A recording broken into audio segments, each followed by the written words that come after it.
All right, well, thank you, Joe, and we'll go ahead and get started. And as she mentioned, feel free to type in any questions that you have. And then at the end, if you would rather unmute yourself and ask those questions, we'll have time for that as well.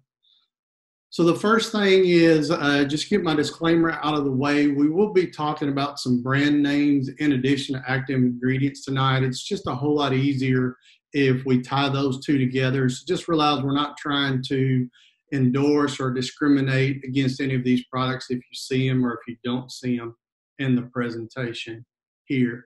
So when we think about external parasites, there's really a pretty long list of insects we're dealing with, and we can group a large portion of them into what we refer to as blood-sucking flies. So they're actually taking a blood meal from that animal. And those would be things like horn flies, stable flies, the black fly that Joe mentioned earlier, mosquitoes. House flies can also be a problem. Hill fly or cattle grub.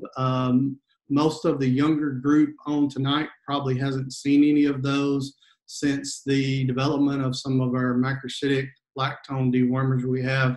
We just haven't really seen many cattle grubs anymore, but that was a problem at one point in time. And if you're not deworming cattle, that can still be a problem now. Lice, both biting lice and sucking lice. Ticks, there's a couple different ones. Really depends on where you're located. Typically, we're seeing more problems in creek bottom pastures and river bottom pastures. For those people who don't have those areas and they do have a fair bit of ants, fire ants, we just don't see too many tick problems anymore. But why are we worried about external parasites? What negative effects are we looking at there? Well, we'll see decreased efficiency, decreases in weight gain, increased exposure to disease, high damage, and all those things can lead to reduced income for the producer or the industry. When we think about the three primary fly pests we have in the state of Texas, those are going to be horn flies, stable flies, and house flies. And we'll talk about each one of those in more detail later on tonight. But the first thing I kind of want to talk about is how do we kind of go about identifying these flies, because we're going to treat all of them differently.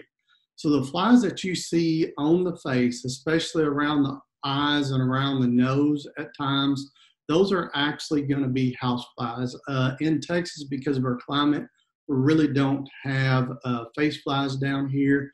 Those are going to be house flies. Occasionally, you may see a few horn flies up on the head, but that's not going to be the primary location for them. Horn flies, typically you'll find on the shoulders and the back of those animals during the heat of the day or when it gets real windy. We'll actually see those move down to the belly of the animal. So you'll see them in both places depending on the time of day and the weather conditions. And then the last one we're going to talk about is stable flies, and we'll actually see those down on the legs. Both the front and the back legs of those animals is going to be the primary location. It's important to identify which species we're dealing with because, like I said, we're going to treat all of them differently. When we think about horn flies stay on the animal basically the entire time. The only time they're going to leave that cow is when they go to lay their manure or their eggs, in that fresh manure patty or just underneath that manure patty. Horn flies will be smaller than house or stable flies. Another interesting thing about horn flies is when that cow switches her tail and they fly up and then land back down, almost always they'll land with their heads pointing towards the ground. The horn fly is generally considered the most damaging insect pest for cattle in the state of Texas. That damage comes from the blood that they suck, which leads to reduced performance. Typically, horn fly adults will live for about 3 weeks, and they will feed 20 to 30 times a day. When we look at reproduction for the horn flies, like I mentioned, they lay their eggs in that very fresh manure patty. Typically, we think about an economic treatment level of about 250 flies per animal. That varies a little bit depending on the cost of your insecticide and also the price of cattle at the time. When we look at just how much performance potential can we lose if we don't treat for horn flies, When we think about stocker cattle or replacement heifers, the average of several research studies would show a reduction in weight gain of about 0.2 of a pound per day, or about 13 to 14% of the average daily gain. So another way you can think about that is every 5 days you're losing a pound of weight gain in those stockers and those replacement heifers if we're not treating for flies and our levels are above those thresholds. When we think about nursing calves, we'll see on average about 0.09 of a pound a day lost in performance, or again, about every 11 days we would see 1 pound of weight loss. The other thing to keep in mind here is if you have some cattle that are performing very well because you have good genetics and you have a good nutrition program, we'll actually see larger reductions in weight gain in those animals. So when we look at this and we think about 250 flies being our threshold, just what you can see in the picture here is about 197 flies. And yes, I did sit there and count them on the computer screen. I had to count them more than once because I lost count a time or two. But if we just think about that small area there, and that's almost 200 flies in that image, doesn't take much, and we're above those threshold levels. Most of the producers out there now are right at that point, or may have been past that point for a few weeks now. When we think about the stable fly, like I mentioned, they're primarily going to attack the legs. If there are a whole lot of them, you may occasionally see them on the backs or the sides, but they'll be on the legs. We typically see them in the springtime, and what you'll see is those cattle are stomping their feet up and down. This time of year, that's going to be an indication of a stable fly. The other thing is sometimes when you see cattle bunched up in a circle out in the middle of the pasture, that's another good indication you're dealing with stable flies. Sometimes, like Joe mentioned there in Houston County, they had some black fly problems the last couple of years. And sometimes you'll see cattle bunch up with the black flies as well. But for most producers, when those cattle are bunched up, we're dealing with stable flies there.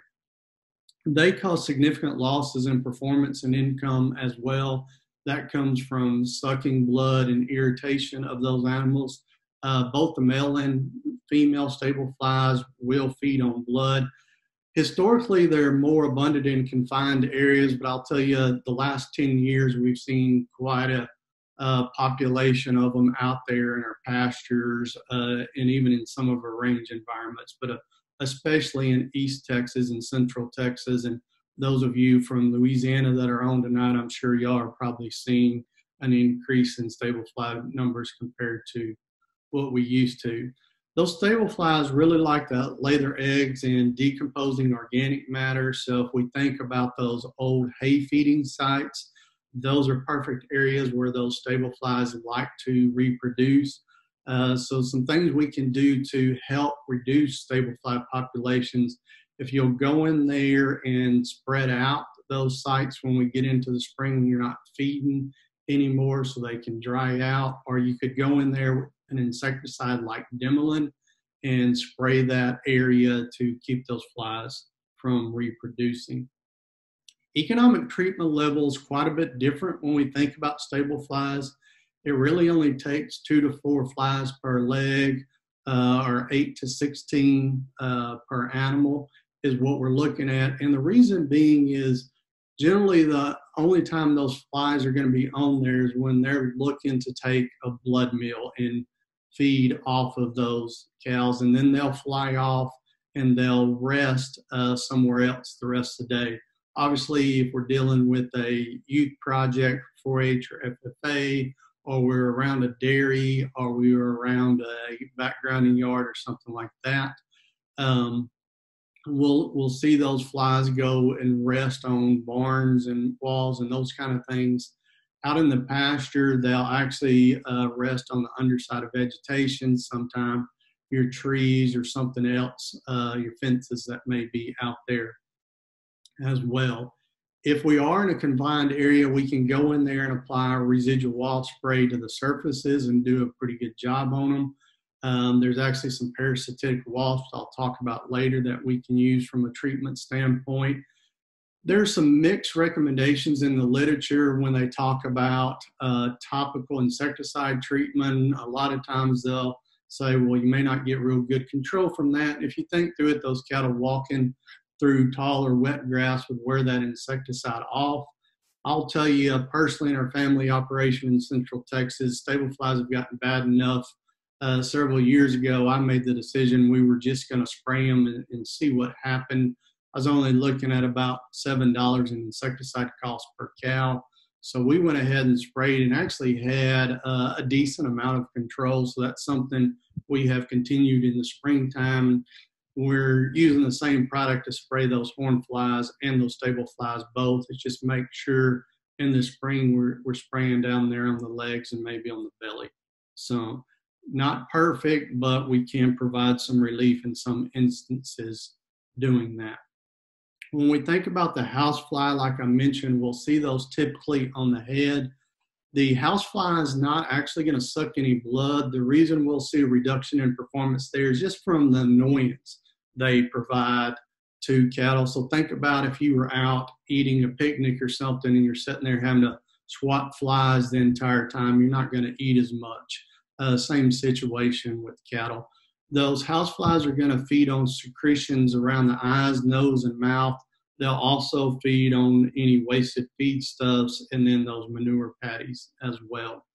They do like to deposit their eggs in animal manure and decaying material. They're not too picky. They'll lay eggs in a lot of different places. When we think about treatment for houseflies, it's going to involve sanitation as well as the use of insecticides and sprays or baits. The baits we have now are quite a bit different than they were 20 years ago. You think back then, a lot of those baits, the fly would die on top of the bait and you would have to change that bait out more often. Some of the baits we have now, quick bait being an example, we can actually spray that on the surface of a wall or somewhere. Those flies will come and feed on that. They'll fly off and die somewhere else.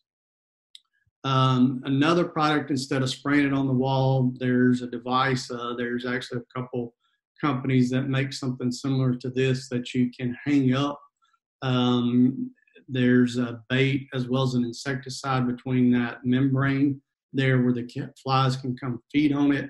I would warn you, if you're in a high humidity area that a lot of us are, be careful about hanging it over concrete on a patio or something around the house, because you can end up with red and orange spots on that concrete. Out in the barn or somewhere, not a big deal, but if you are hanging them around the house, beware of that.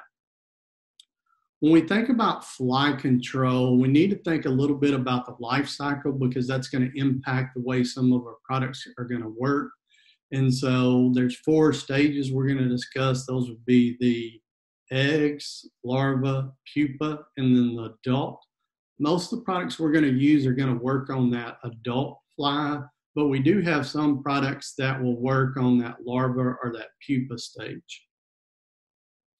So when we think about controls, we can kind of group them into 3 categories, what we would refer to as biological control, cultural control, or insecticides. And when we think about biological control, that would be things like parasitic wasps. So there's a picture of one there on your screen for those of you who are logged on the computer. A very, very small wasp, not like a yellow jacket or a red wasp or something like that. These are very tiny and you don't even notice them unless you're looking for them.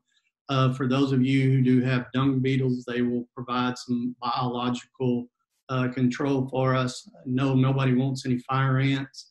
But fire ants have an impact on fly populations as well.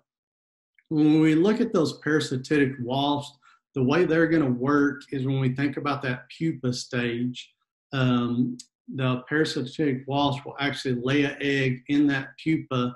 That parasitic wasp, its larva is going to hatch and it'll actually feed on that pest fly species. And so we can see some control there.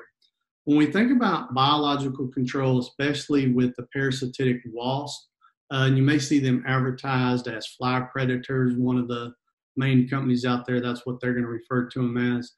These parasitic wasps are mainly going to be most effective when we think about house and stable flies.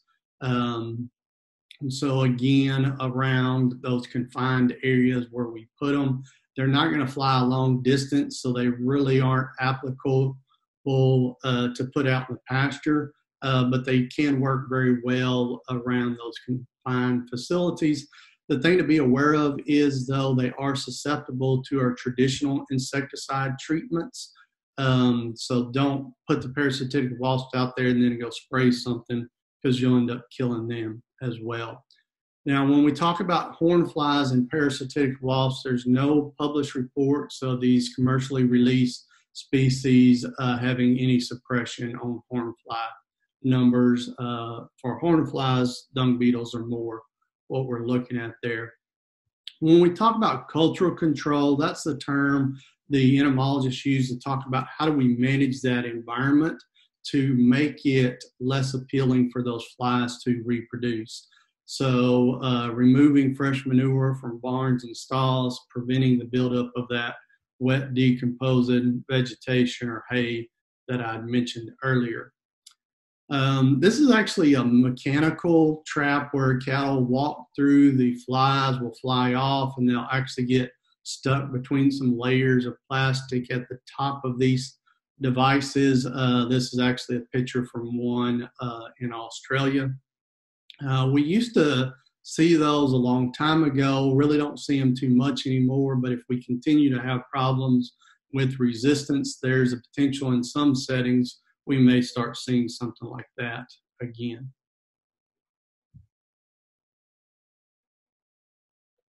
So when we think about horn fly control, especially the methodology most of us are going to think about are the insecticide options. And when we look at insecticides, there's a lot of different application methods. So that may be an ear tag, that may be a pour-on, that may be a spray, that may be a rub. Is there a question?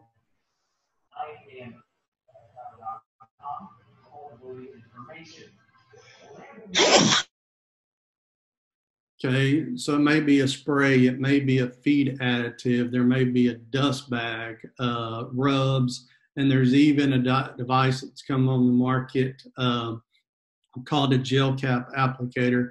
Question came in, are dipping bats still effective? Yes, if you have access to one and you have the right concentration of insecticide in there, that is still an option. Whether we're talking about a dipping bat, a pour-on, a spray, something like that, we're not talking about an extremely long amount of control.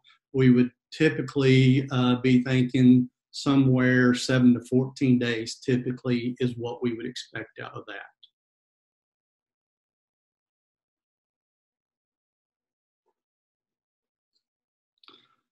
So when we talk about these insecticides, it's important we think about chemical classes so we can help reduce some of that resistance that can build up. When we think about our topical products, we really have 3 chemical classes that we're working with, and those would be the pyrethroids, the organophosphates, and then the macrocyclic lactones. When we talk about from an oral standpoint, so a feed additive that those cattle would consume, the 2 groups there would be the insect growth regulators, which are going to be a little more selective in the species they kill, and then our organophosphates, which are going to kill a larger range of insects there. May kill some of the beneficials as well. So always ask the question generally, and you can just virtually, you can just raise your hand at home. Always ask the question, would you rather know brand names or active ingredients? And a lot of times people say, well, I want to know the brand name. And then I'll follow that up with, well, do you want to memorize 40 or 50 things, or do you want to memorize 10 or 15?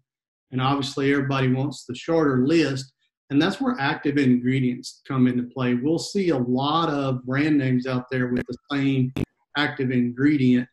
And so if we look at those active ingredients and start learning those, it'll make it a whole lot easier for us when we're trying to sort through products later.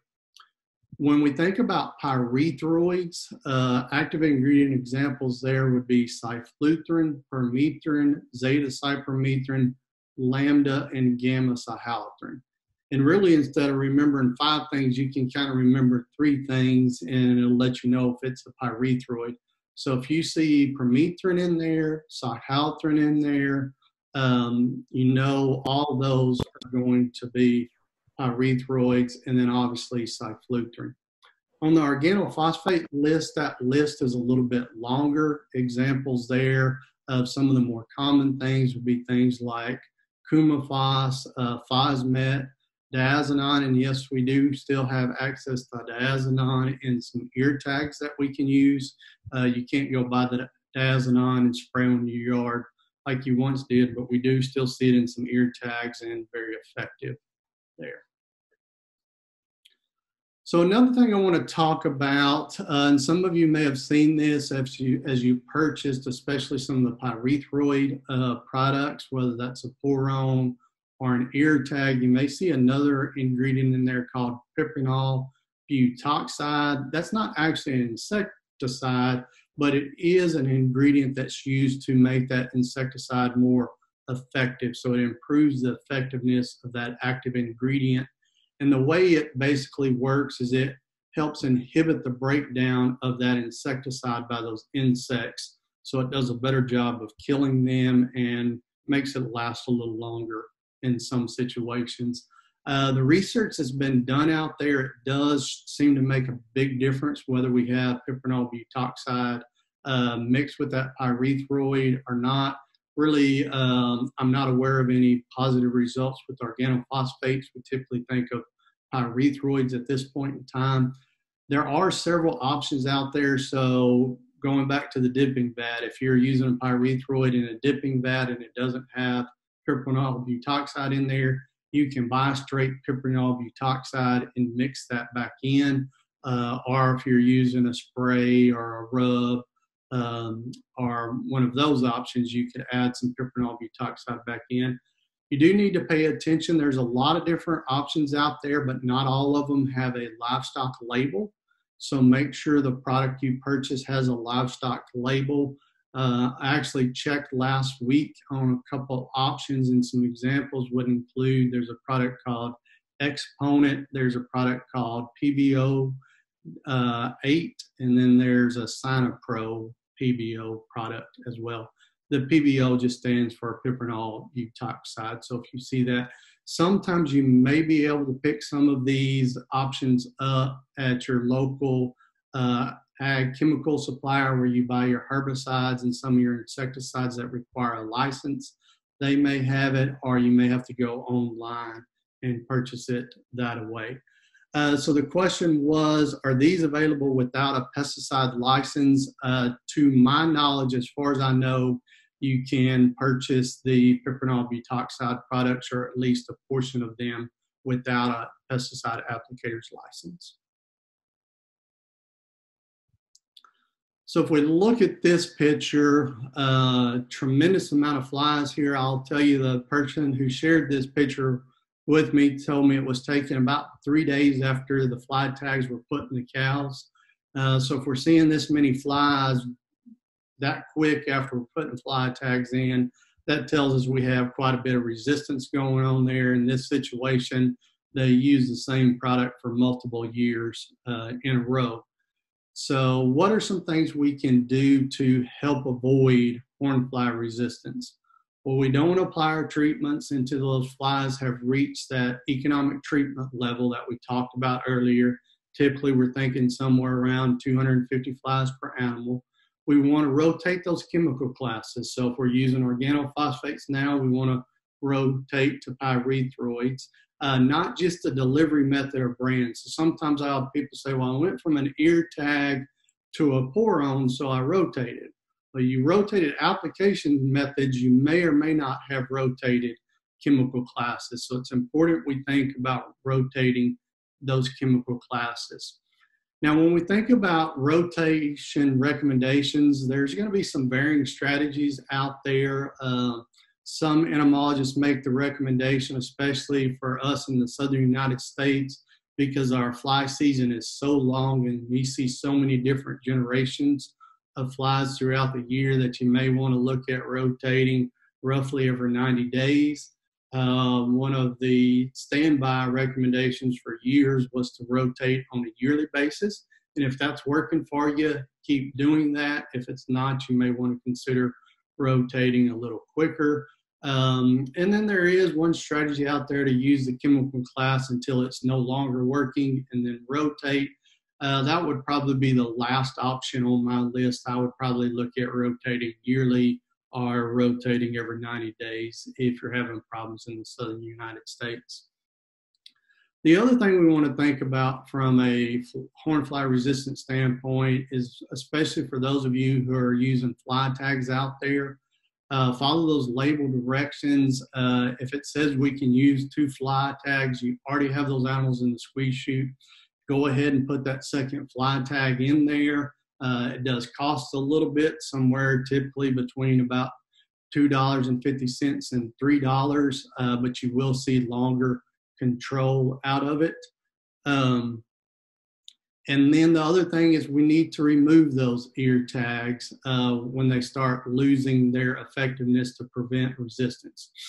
And when I say we need to remove them, typically if you look at the label, it'll talk about if you put 2 fly tags in, 4 to 5 months of control. Usually we won't get that long, but we will get longer than we will from any of the other application treatments. You don't have to run out there in the middle of summer and pull those fly tags, but if you put them in the spring, when you bring those cattle in the fall to work them, make sure you go ahead and take the fly tag out at that point in time. Don't wait to the next spring.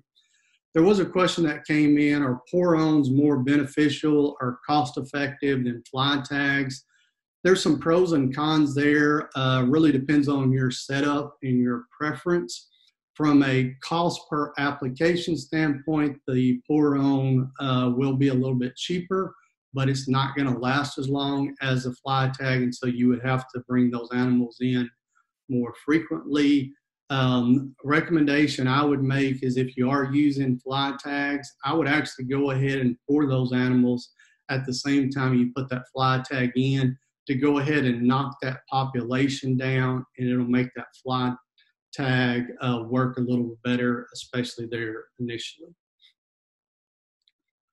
So another chemical class we have, and we really think about it more from a deworming standpoint than we do external parasite control, but the macrocyclic lactone dewormers that we have, like Epronex or Sidectin or Dectomax, especially if we're using that pour-on product, they will provide us some fly control. Now, we don't want to use them from a primary fly control standpoint. We want to use them as dewormers, but if we are using them twice a year as dewormers, then they can help us potentially with that resistance problem when we think about pyrethroids and organophosphates, because if we're developing some resistance when we go in there and deworm, hopefully we can knock some of those flies out. The 2 times we would kind of think about that in East Texas and in our higher rainfall areas in the southern United States would be late May or June, and then again November, December. So that's just something to consider that may complement your fly control strategy. The one thing I would really warn people against doing is, I know some of the generic Ivomec dewormers are very cheap, and some people have used those on a pretty frequent basis for hornfly control. The problem with that is now we start worrying, if you're using that product very frequently like that for hornfly control, where you're using it several times during the year, that we start having some potential resistance issues in our internal parasites. So we want to make sure we use those products for their application they're designed for.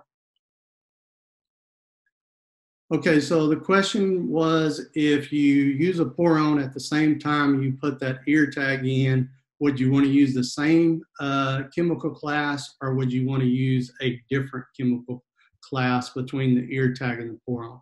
I want to use the same chemical class. So if you use a pyrethroid ear tag, I would use a pyrethroid pour-on. If you use an organophosphate ear tag, there's not a pour-on that we can use from an organophosphate standpoint, but we can mix up a spray and spray them with an organophosphate at that time. So go ahead and use that same chemical class so that when you need to rotate, you have an option of something to rotate to.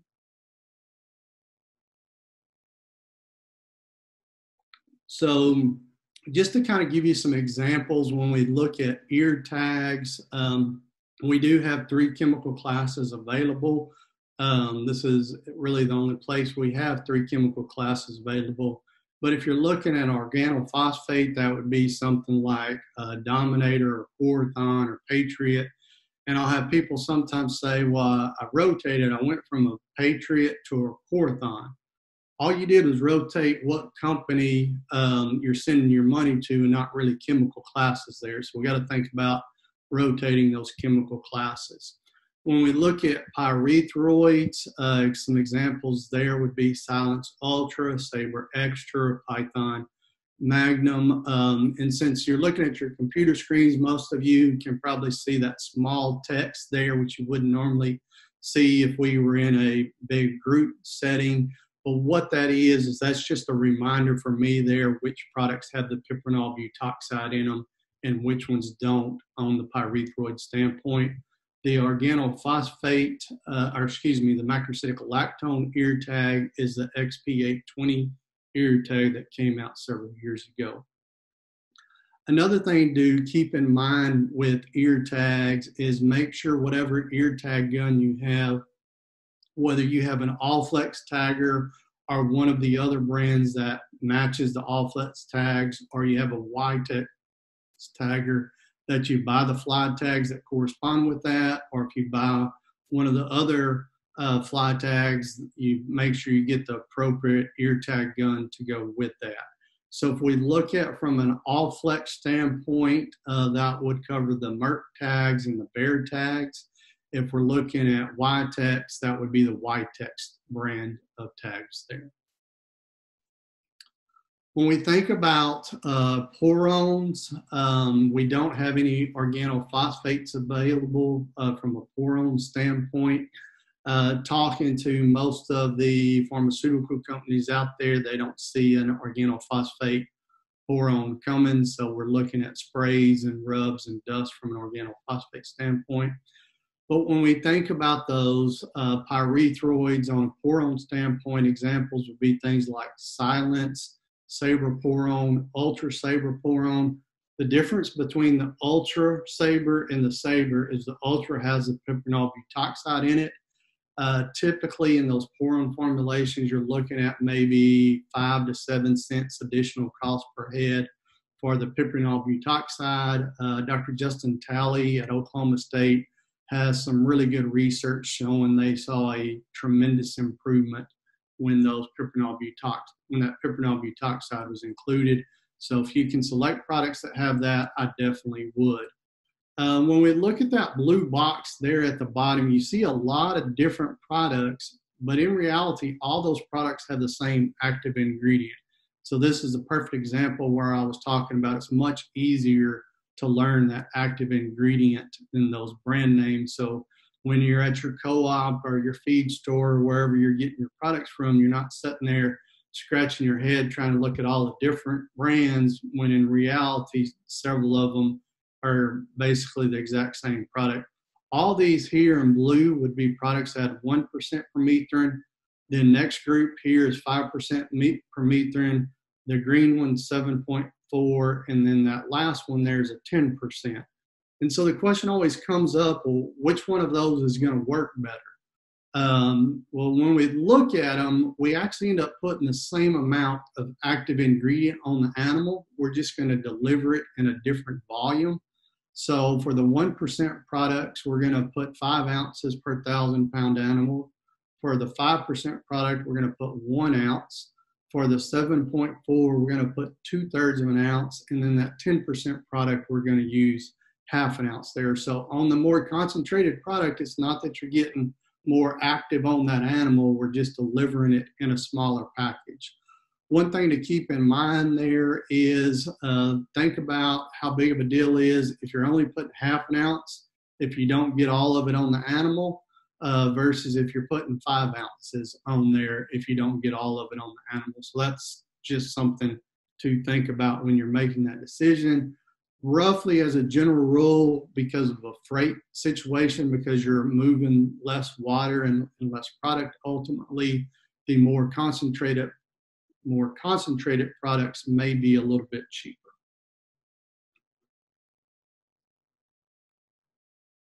When we look at sprays and rubs, so pretty much all those permethrin products on the previous slide that were in that square box will have a label for a spray or rub as well. Some additional products, when we look on the organophosphate side of things, an example there would be Coral or Prolate. Prolate and Paramount LA, same active ingredient and same concentration there, but the two most common you'll see are Coral or Prolate. It's really important that we always pay attention to the label directions. Perfect example here is there's a product called Revamp EC. We don't see as much of it used as what we once did, but on that label it actually says do not use on Brahman influenced cattle. So that's something you would want to be aware of there and make sure you use those products appropriately. And so just make sure you look at those labels before you use a new product. When we look at the pyrethroid products, in addition to the ones we looked at earlier, here are some additional examples for sprays and rubs. Brute, Permethrin 2, Atraban, GuardStar 40. The last two there in green are 36.8% permethrin. Those two products, you're going to need your pesticide applicator's license to buy them. But typically you can buy them quite a bit cheaper in that situation. That would be permethrin SFR and Tengard SFR. When we look at rubs, I preach read the label, read the label. This is one of the times where you're going to read the label, and if it says to mix that product with diesel oil and doesn't give you any options, we're going to put that product down and find us something else that recommends using mineral oil or vegetable oil instead of diesel.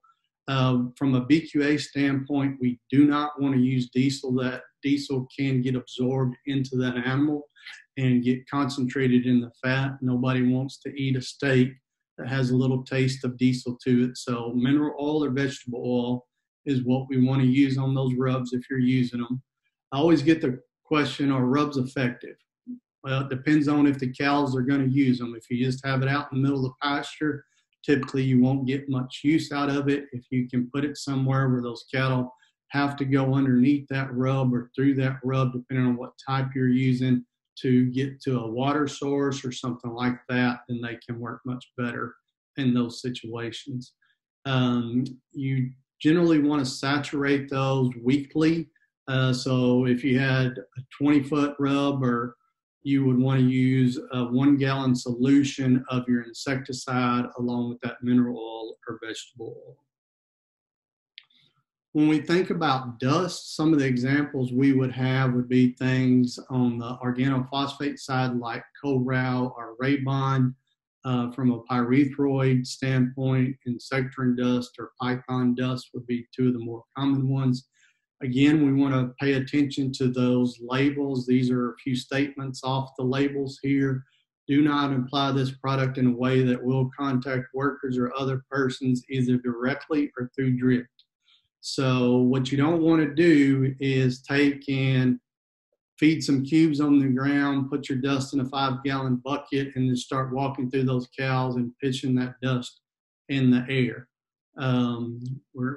We're going to be coming into contact with it in a way that we're not supposed to directly through drift. So do think about those things. If you're filling up that dust bag, just think about what direction the wind is blowing and make sure if there's any personal protective equipment that's required on the label that you pay attention to that on our dust.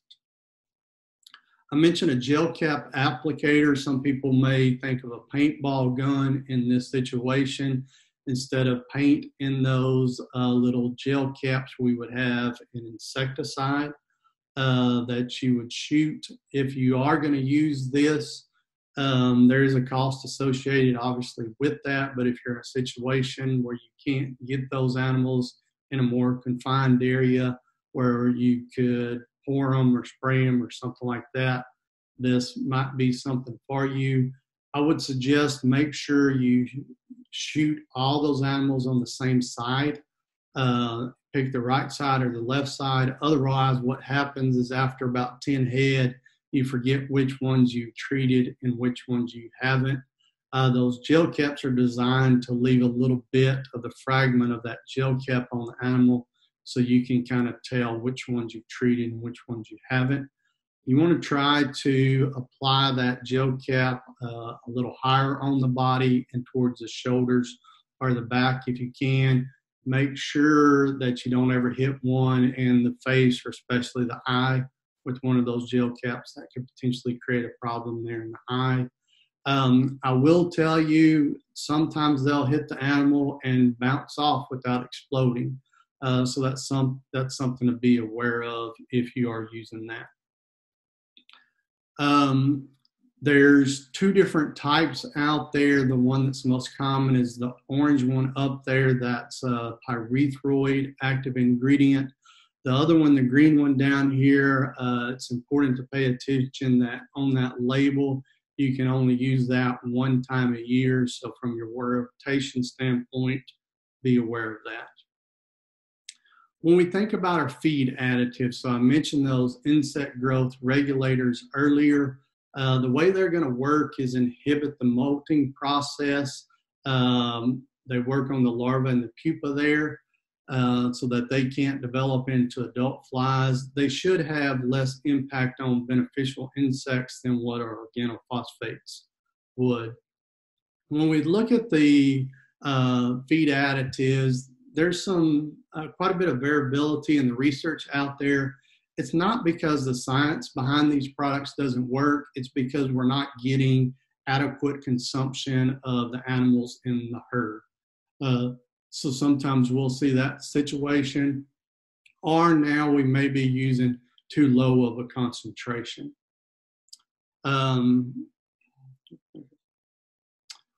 The organophosphate, the one you'll typically see out there is Rabon oral larvicide. You'll see that in some blocks and tubs occasionally. It is labeled, in addition to just horn flies, for horn, face, stable, and house flies as well across multiple species. When we look back at these IGRs again, the two that you're going to see out there are going to be methoprene and diflubenzuron. Methoprene is probably the most common. There's a couple different brand names out there, but it'll say methoprene on the bag. The other one is diflubenzuron, is the active ingredient in Clarifly and Justify. If that diflubenzuron sounds familiar to you, if you've ever used a product called Dimilin 2L, to control small armyworms or small grasshoppers, the active ingredient is diflubenzuron in that Dimilin product. When we look at the cost of methoprene, if you're feeding it through a loose mineral, typically we're looking at somewhere between about $6 and $11 per cow per year to use that.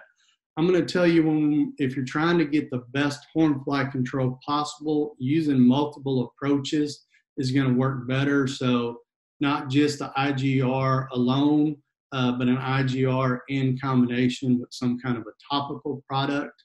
If you can't get adequate consumption, then you may just be using a topical product there. One thing to really pay attention to when we think about the loose minerals out there and we think about the size of our cows, when we look at minerals that you buy, what we would call floor stock minerals that aren't custom mixed, you'll see two different concentrations, 0.01.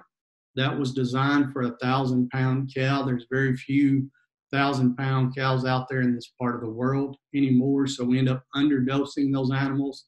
A couple of years ago, a new concentration got labeled. That's 0.014, which is made for those bigger cows. And that's really what we want to be looking at. Some companies will actually refer to that as their big cow concentration. So that's methoprene. The other one I mentioned is diflubenzuron. We don't see that in the minerals as much unless you're buying the packs and mixing it yourself. Do make sure you get that mixed really well. In addition, the diflubenzuron can suppress some other species as well. And then, like I mentioned earlier, when we were talking about those stable flies and those old hay feeding sites, that can be a problem with stable flies. We could actually use some Dimlin 2L or one of the generic products that have come on the market the last couple of years and spray those areas, because those products do have a label for suppression of horn flies for a couple of weeks as well.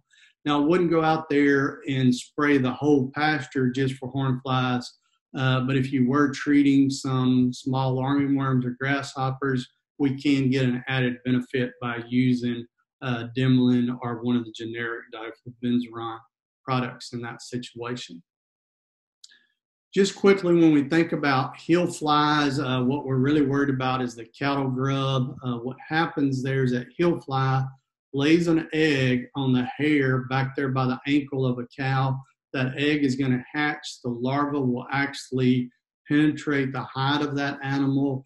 They'll get inside the animal, migrate through the body, and end up coming out the back there as a grub, and that's what you see in that picture.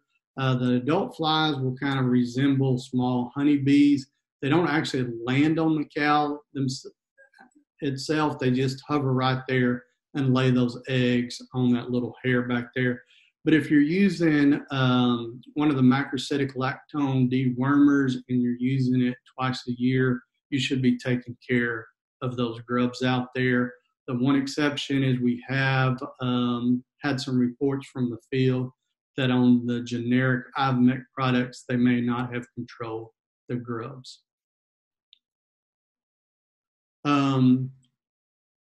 It's not feasible to control the adult flies. Instead, what we're looking at doing is treating the grub. The timing is we want to treat during the spring and summer. There was some potential in the past that if we only treated in the fall, we could have some reactions depending on what part of the body those grubs were in. But if you're using a recommended deworming program with one of the macrocyclic lactones, we just haven't seen that be a problem in recent years. So Joe mentioned black flies, or some people also refer to those as buffalo gnats or turkey gnats. They will bite people in addition to the cattle. They do suck blood as well, and so we'll see reductions in weight gain and milk production. In some extreme situations, if those populations get really bad, we have seen some death reported in livestock species and poultry both. Sometimes that's from suffocation, just getting too many of those gnats in the respiratory tract of that animal, or sometimes the animals will take off running and may have an injury or mortality in that situation, depending on how bad they are. When we think about the black flies, their reproduction, they're actually going to reproduce in rivers or streams that have some moving water. The adults generally live about 4 to 5 weeks. Typically, they're not as big of a problem during the heat of the summer. They're going to be more of a problem in the spring. When we look at control, we're just going to be using some of those same topical insecticides that we were using for horn fly control. Lice, we're not thinking about lice quite as much this time of year. That's one we're thinking about more during the fall and winter.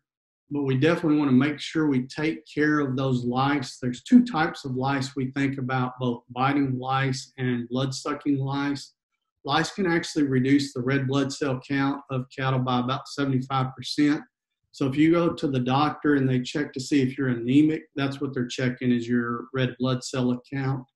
We'll see reduced appetite and significant reductions in performance from very heavy lice infestations. lice are actually transmitted by physical contact from animal to animal. We can actually have lice infestations throughout the year, but when those animals start putting that winter hair coat on, that thicker winter hair coat increases protection and then reproduction of those lice. So that's why we typically see more problems late fall, winter, and then early spring. Treatment of lice, the insecticides we use don't kill the eggs, so we have to be aware of that. I'll talk about that some more here in just a minute. The injectable dewormers that are labeled for lice, they're going to be labeled for sucking lice but not biting lice. Typically, sucking lice are a much bigger problem than biting lice, but to be aware of that, you may need to use some type of a topical product to get those biting lice if you're having a problem with them.